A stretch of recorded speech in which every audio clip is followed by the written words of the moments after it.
जो भी टॉक्सिक लोग हैं, जो भी आपको बोलेंगे कि ये क्या हो गया, ये तो बहुत बड़ी बात है, इनफर्टिलिटी हो जाती है, ये हो जाता है, वो मैक्सिमम तो डॉक्टर आर लाइक कि अच्छा ये हो गया, वो आपको डराएंगे। Hello everyone, welcome back to my channel.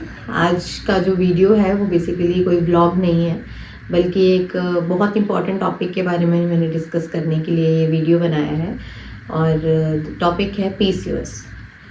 ये वीडियो शुरू करने से पहले, अपनी जर्नी बताने से पहले, मैं आपको एक डिस्क्लेमर देना चाहूँगी कि ये जो वीडियो है वो कहीं किसी भी तरह से आपको ये नहीं बताती, कोई क्लेम नहीं करती कि पीसीओएस ठीक हो जाएगा जो मैंने किया उससे, या फिर आप जो है वो मेरी वीडियो से रिलेट करके जो है अपने आप को सेल्फ डायग्नोसिस कर दें, कि सेल्फ डायग्नोस करके पीसीओएस डिक्लेयर कर दें।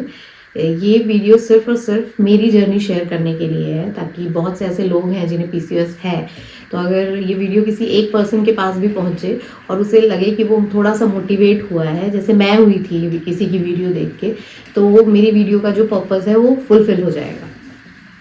तो शुरू से शुरू करते हैं पीसीओएस के बारे में। मेरी ये वीडियो थोड़ी लंबी होने वाली है, तो और ये व्यूज़ के लिए मैंने नहीं बनाई है, बेसिकली ये अपने लिए बनाई है।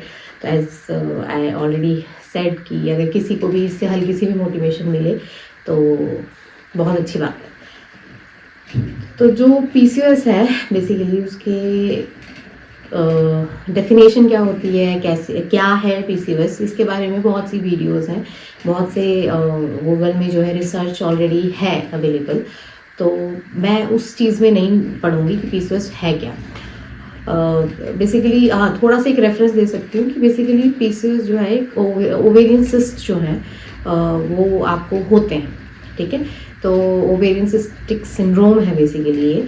तो उसमें जो है डायग्नोस होने के बाद मेरे साथ क्या हुआ, मेरी जर्नी कैसी रही, तो वो इस बारे में मैं शेयर कर रही हूँ आपसे अपनी जर्नी। तो ये जो मेरी जर्नी है पीसीओएस की, वो let me start it from the very beginning. PCOS के कुछ सिम्टम्स होते हैं, जैसे you are very prone to gain weight, number 1। Number 2 जो है वो आपके पीरियड्स, मेंस्ट्रुअल साइकिल्स जो हैं वो इरेगुलर होती हैं मोस्ट ऑफ द टाइम, तो ये। और तीसरा जो होता है वो आपकी बॉडी में जो है वो मेल हार्मोन जो होता है एस्ट्रोजन, उसके लेवल्स थोड़े ज़्यादा होते हैं।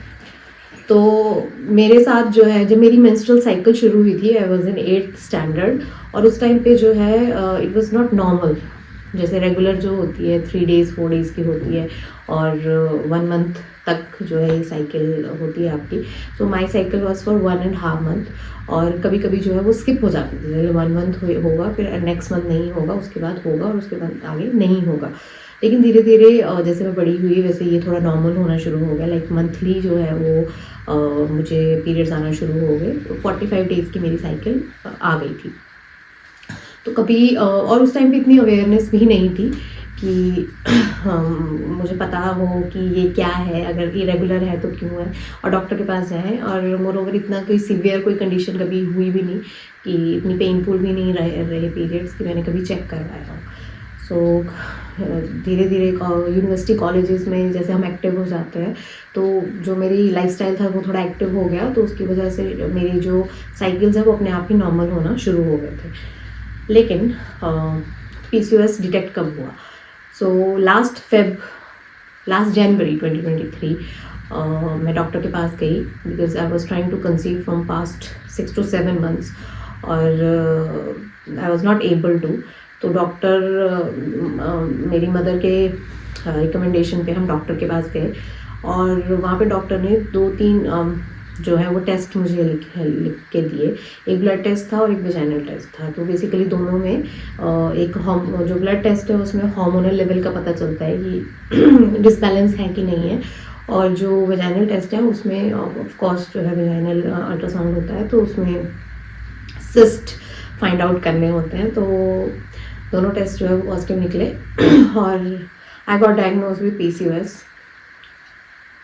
बहुत बुरा टाइम था, it was a very very stressful time, क्योंकि पीसीओएस से रिलेटेड जितनी अवेयरनेस थी वो नेट से आई थी, और कहीं ना कहीं ये डायरेक्टली लिंक था इनफर्टिलिटी के साथ। तो when I got to know about PCOS की पीसीओएस है, तो वो मेरी बॉडी के साथ क्या करेगा, वो तो एक अलग स्ट्रेस होता है, लेकिन इनफर्टिलिटी उससे हो जाएगी। दैट वाज तो बहुत ज़्यादा मुश्किल टाइम था, लेकिन मैं किस तरह से ओवरकम किया, ये एक जो है मैं जर्नी शेयर करना चाहूँगी आपके साथ। तो बेसिकली क्या था, जो भी लोग जो डॉक्टर के पास जाएंगे, सबसे पहले अगर आपको लगता है कि आपके पीरियड्स इरेगुलर हैं, और बहुत से आजकल क्योंकि हमारा लाइफस्टाइल इस तरह से होते हैं, we are very prone to such diseases. तो मैं चाहूँगी कि अगर आपको कभी भी लगता है कि आपके या फिर आपके आसपास अगर आपको लग रहा है कि कोई भी गर्ल चाइल्ड है जिसे इरेगुलर पीरियड्स आ रहे हैं, तो उसको अवॉइड मत कीजिए बिल्कुल भी। आप गायनिक के पास जाइए, प्रॉपर टेस्ट करवाइए, क्योंकि जितना ही अर्ली डिटेक्ट होगा उतना ही ईजी इसको मैनेज करना होगा। क्योंकि इसके साथ सिर्फ और सिर्फ इनफर्टिलिटी नहीं आती है, इसके साथ बंच ऑफ डिजीज़ आपके आ जाता है। आपका थायराइड डिस्टर्ब हो जाएगा, इंसुलिन रेजिस्टेंस हो जाएगी। तो इसीलिए डॉक्टर के पास ज़रूर जाएं, अवॉइड ना करें। हल्का सा भी आपको लग रहा है कि कुछ ऐसा है हाँ, तो सबसे पहले डॉक्टर के पास जाएं, और डॉक्टर प्लीज़ इस तरह का ढूंढें जो एम्पैथेटिक हो, क्योंकि जो स्ट्रेस है ना, इसके साथ पीसीओएस अगर डायग्नोज हो गया है तो स्ट्रेस तो होगा ही होगा कि इसे मैनेज कैसे करें। तो वो जो स्ट्रेस का रूट कॉज है वो शुरू कहाँ से हो जाता है, वो होता है डॉक्टर के पास जाने से। क्योंकि आप डॉक्टर के पास जाएंगे और डॉक्टर अगर सिंपैथेटिक नहीं होगा, मैक्सिमम तो डॉक्टर आर लाइक कि अच्छा ये हो गया, वो आपको डराएंगे, और आप वैसे ही परेशान होंगे और ज़्यादा परेशान हो जाएंगे। तो इट्स बेटर कि आप ऐसे डॉक्टर के पास जाएं जो आपको बहुत आसानी से, बहुत अच्छे से डील करे। जब मैं दिल्ली में थी, मैं दिल्ली में डॉक्टर के पास गई थी। डॉक्टर मयूर दास, बहुत अच्छी डॉक्टर है, Cloud9 हॉस्पिटल में बैठती हैं, और उनका अपना क्लिनिक भी है, पर्सनल क्लिनिक। तो ये कोई स्पॉन्सर वीडियो नहीं है, just my experience with her. और वो बहुत अच्छे से उन्होंने बताया, उन्होंने कहा कि डरने की कोई ज़रूरत नहीं है, इट इज़ मैनेजेबल, और हम मिलके जो है इसको मैनेज करेंगे। क्योंकि मेरा जो फर्स्ट कंसर्न था वो ये नहीं था कि इससे बीमारी लगेगी, मेरा कंसर्न था कि will I be able to conceive और नॉट। और उन्होंने बहुत ज़्यादा अच्छे से मेरी काउंसलिंग की, बहुत अच्छे से जो है वो मुझे बताया कि किस तरह से हम स्टेप बाय स्टेप इसमें आगे जाएंगे। और लेकिन जब मैं अल्ट्रासाउंड के लिए गई ना, तो वहाँ पे जो अल्ट्रासाउंड वाली जो भी मैम थी, शी वॉज वेरी गुड। तो जब उन्होंने मुझे बताया बेसिकली कि you have cyst in your ovaries और ये शायद पीसीओएस हो सकता है, तो जिस तरह से उनका रिएक्शन था, that was very very harsh and very rude, as if पता नहीं मुझे कौन सी बीमारी लग गई है। और वहाँ से मुझे इतना स्ट्रेस हो गया, मुझे लगा कि पता नहीं, आई फेल्ट लाइक मतलब लेफ्ट आउट सा फील हो गया मुझे बहुत ज़्यादा। तो आई विल रिकमेंड कि आप जहाँ भी जाएं, अगर आपको पॉजिटिव वाइब नहीं आ रही है उस डॉक्टर से, या फिर जो भी आप अल्ट्रासाउंड कराने के लिए जाएंगे, तो प्लीज़ एक अच्छे डॉक्टर को दिखाएं, और एक अच्छे जो भी टेस्ट कराने आप जाएंगे वो लोग अच्छे होने चाहिए, ताकि स्ट्रेस जो है वो वहीं से मैनेज होना शुरू हो जाएगा। अगर वो खुद ही आपको पैनिक मोड में डाल देंगे तो आप और पैनिक करेंगे। तो पहली तो ये मेरी रिकमेंडेशन रहेगी। और दूसरा ये मैंने क्या करा कि, तो मैंने डॉक्टर तो मेरी अच्छी थी, लेकिन जो वो अल्ट्रासाउंड वाली लेडी थी तो मैंने वो चेंज कर दी इवेंचुअली, क्योंकि जब भी मैं उनके पास जाती थी तो मुझे हमेशा से नेगेटिव वाइब ही आती थी। तो मैंने वो चेंज कर दी। तो वहाँ से थोड़ा सा मुझे, जब अगले दूसरे जो मैं डॉक्टर के पास गई, वो जो अल्ट्रासाउंड कर रहे थे, जिस तरह से वो हैंडल कर रहे थे, तो उन्होंने बहुत ईजी कर दिया मेरे लिए कि आप कोई बात नहीं, it's not a big deal, ये मैनेज हो जाएगा। और आप अपनी डॉक्टर के पास जाइए, गायनी जो भी आपको बताएगी वो फॉलो करो, और कोई बात नहीं, इट्स ये होता है नॉर्मल सबके लिए। तो वहाँ थोड़ा मुझे लगा कि हाँ, मेरा थोड़ा जो पैनिक मोड है वो थोड़ा कम हुआ। दूसरा, मैंने बहुत रिसर्च करी नेट पे, बहुत ज़्यादा मैंने जो है वो अपने आसपास के लोगों से बात करी। तो जो भी टॉक्सिक लोग हैं, जो भी आपको बोलेंगे कि ये क्या हो गया, ये तो बहुत बड़ी बात है, इनफर्टिलिटी हो जाती है, ये हो जाता है, वो हो जाता है, cut them out from your life completely. उनसे बात ही ना कीजिए। मैक्सिमम तो ये बताइए ही मत ये बीमारी कि आपको ऐसा कुछ डायग्नोज हुआ है लोगों को, क्योंकि वो बहुत मज़े लेते हैं। तो हाँ, जो आपको लगता है कि ट्रस्टवर्दी हैं, सेंसिबल लोग हैं, उनसे बात कीजिए। तो मैंने ऐसे अपने दोस्तों से बात की और one of my friend told कि उनकी जो भाभी हैं, she got diagnose with PCOS, और उन्होंने अपना वॉक करा, अपने डाइटरी जो है वो हैबिट्स को चेंज करा, and she was able to conceive. और वो सुन के मुझे बहुत ज़्यादा हिम्मत मिली। मुझे लगा कि अच्छा, वो अगर कर सकती हैं तो I can also do that. तो मैंने फिर थॉरो रिसर्च करा, अपनी डाइट मैंने बहुत ज़्यादा चेंज कर दी और अपनी लाइफस्टाइल भी चेंज कर दी। तो मैंने क्या करा, बहुत ज़्यादा कोई स्ट्रिक्ट डाइटिंग मैंने नहीं करी, बस एक हेल्दी डाइट पे मैं चली, मतलब हेल्दी और बैलेंस्ड खाना मैंने शुरू कर दिया।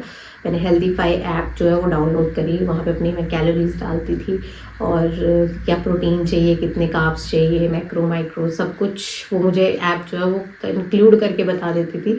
But I was very dedicated कि मैं रोज़ जो है अपना डाइट जो है उसमें ज़रूर जो है वो नोट डाउन करती थी और देखती थी कि कहाँ कमी रह गई है। ठीक है, तो ये आपको मेहनत ज़रूर करनी पड़ेगी अपने डाइट पे, क्योंकि डाइट पे कंट्रोल करे बिना आप अपने पीसीओएस से बिल्कुल भी जो है वो डील नहीं कर सकते। तो मैंने ब्रेकफास्ट में मैंने मिलेट्स ऐड करना शुरू कर दिए, मैंने रागी चीला बनाना शुरू कर दिया। मैंने जितने भी मिलेट्स अवेलेबल थे मार्केट में वो सारे मंगा लिए, सारे मैंने आटा बनाया, किसी का मैंने दलिया बनाया। ठीक है, कभी मैं उपमा ले जाती थी, पोहा ले जाती थी। मैंने प्रोटीन अपना जो है वो रेगुलर लेना शुरू कर दिया। मैंने तो खैर प्रोटीन पाउडर मैंने नहीं लिया, मैं वेजिटेरियन थी कंप्लीट, लेकिन मैंने एग्स लेना उसके बाद शुरू कर दिए, क्योंकि उस टाइम पे मुझे प्रोटीन का उससे ज़्यादा रिच सोर्स नहीं मिल रहा था, और मिल भी रहा होगा but I was in urgency, मुझे ठीक होना था कैसे भी। तो मैंने एग शुरू कर दिए और वो काफ़ी बेनिफिशियल मुझे लगता है कि हुए मेरे लिए। और तो ब्रेकफास्ट जो था मेरा वो उपमा होता था, पोहा होता था, रागी का चीला होता था, कोदो होता था, जितने भी मिलेट्स थे अभी मुझे नाम याद नहीं आ रहे, तो वो सारे मिलेट्स जो है वो अलग अलग फॉर्म में मैंने लेना शुरू कर दिए। साथ में मैंने फाइबर कंटेंट जो है वो अपना डेली में एक बोल बना के लेके जाती थी अपनी जॉब पे, जिसमें सैलेड जो होता था, मूली, गाजर, जो भी उस टाइम पे अवेलेबल होता था, खीरा, वो सब मैं लेके जाती थी रेगुलर से। और साथ में फ्रूट का एक बोल में लेके जाती थी। बाहर का खाना बंद कर दिया, ऑयल फ्री बनाती थी, जो भी बनाती थी। बहुत सी डिशेज़ है ऑनलाइन यार जो ऑयल फ्री आपको बताते हैं कि हेल्दी कैसे बनाना है, क्योंकि आजकल तो मतलब आपको हर चीज़ यूट्यूब पे अवेलेबल है। तो थोड़ा सा रिसर्च करो, डाइट पे ध्यान दो। मैंने योगा शुरू कर दिया। अगर मैं योगा नहीं कर पाती थी तो मैं वॉक करती थी, रेगुलर वॉक करती थी। अपनी मेडिसिन जो हैं, जो भी डॉक्टर ने मुझे मेडिसिन जो दी थी वो मैंने ली। 2 डॉक्टर ने मुझे कंसीव करने के लिए एक मेडिसिन दी थी, वो मैंने नहीं ली। मैंने जो है वो सप्लीमेंट्स लिए थे, उन्होंने आयरन और कैल्शियम जो भी मुझे दिए थे वो मैंने लिए, लेकिन उसके अलावा मैंने कोई दवाई नहीं ली थी, क्योंकि मुझे ये था कि जितना मैं नेचुरली इसको क्योर कर सकूँ वो मैं करूँ। और यही हुआ। After 1 month I was able to conceive naturally, और my doctor was very very surprised, क्योंकि जिस लेवल पे मेरे पीसीओएस थे उसमें बिना मेडिसिन के कंसीव कर पाना थोड़ा मुश्किल था। लेकिन मैंने किया, करके दिखा दिया। और तो moral of the story is कि ये जो मैंने जो भी बताया है, I don't know if I have made any sense और not, but don't get too much stressed. Negative लोगों को हटा दो, एक अच्छे डॉक्टर के पास जाओ जो अच्छे से आपको ये चीज़ों को स्टेप बाय स्टेप बता सके। डाइट पे खुद रिसर्च करो, खुद से जो है वो अपने प्रॉपर डाइट प्लान बनाओ। डिसिप्लिन मेंटेन करना बहुत ज़रूरी है, और लाइफस्टाइल को चेंज कीजिए। जितना हेल्दी हो, जितना आप हेल्दी लाइफस्टाइल अपना सकते हैं उतना अपनाइए। और पीसीओएस को मैनेज करना मुश्किल नहीं है, बहुत आसान है।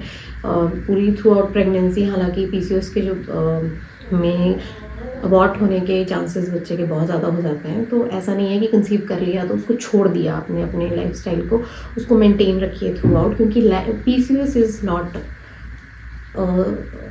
शॉर्ट टर्म इलनेस, ये लाइफ लॉन्ग आपको हो गई है, और lifelong you have to manage it.